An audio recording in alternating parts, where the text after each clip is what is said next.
On serious newspapers, the readers have never actually paid for the journalism. They may have thought they were, but actually there weren't enough of them. And so there was always a saying in America that Walmart was paying for the New York Times Baghdad Bureau. I'm guessing that the Baghdad Bureau of the New York Times would have cost $1 million or $2 million a year to run. And that wasn't being paid for by readers, that was being paid for by the cross-subsidy of advertising. Now, of course, once the advertising starts to go, you lose that element of subsidy. And the question is, what's going to make that up?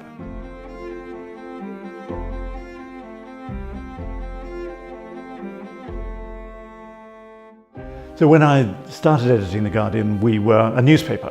We were a black and white printed newspaper that distributed almost uniquely in the UK. We had one deadline a day. That was extraordinary. We had all day to think about stuff before writing it in the evening.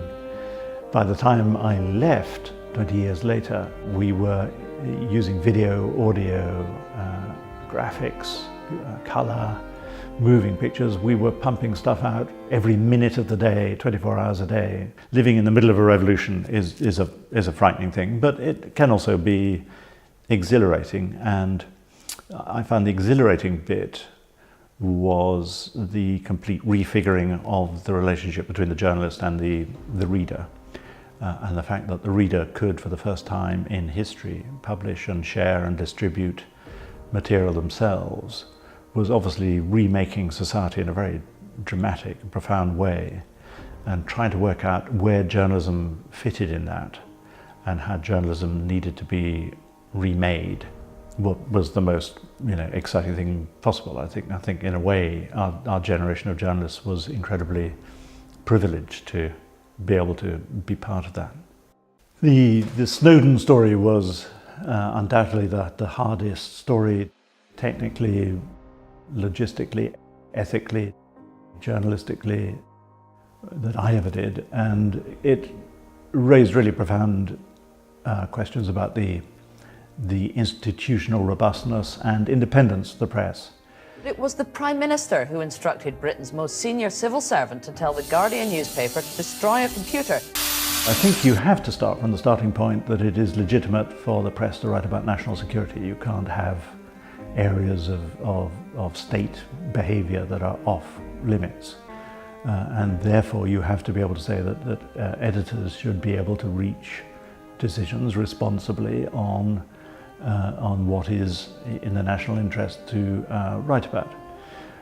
Now, of course, that's a very difficult area to think about and to defend. And I did have to defend it. I was called before a parliamentary committee. Order, could I call the committee to order? The Home Affairs Select Committee that was looking into intelligence. That's a nerve-wracking thing to have to do, particularly if you've got members of the committee who would like to see you in jail. And there was famously a question from the chairman of the committee, Keith Vaz. Some of the criticisms against you in The Guardian have been very, very personal. You and I were both born outside this country, but I love this country. Do you love this country? As if writing about national security was incompatible with love of, loyalty to your country.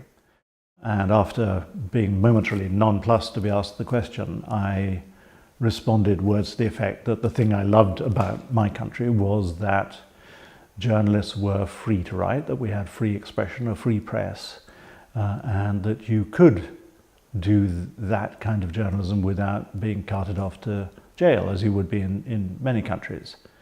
I think you have to be sceptical about all forms of power, and the greater the power, the more the scepticism. That really goes to the heart of what a journalist is. A journalist has to be independent of the state.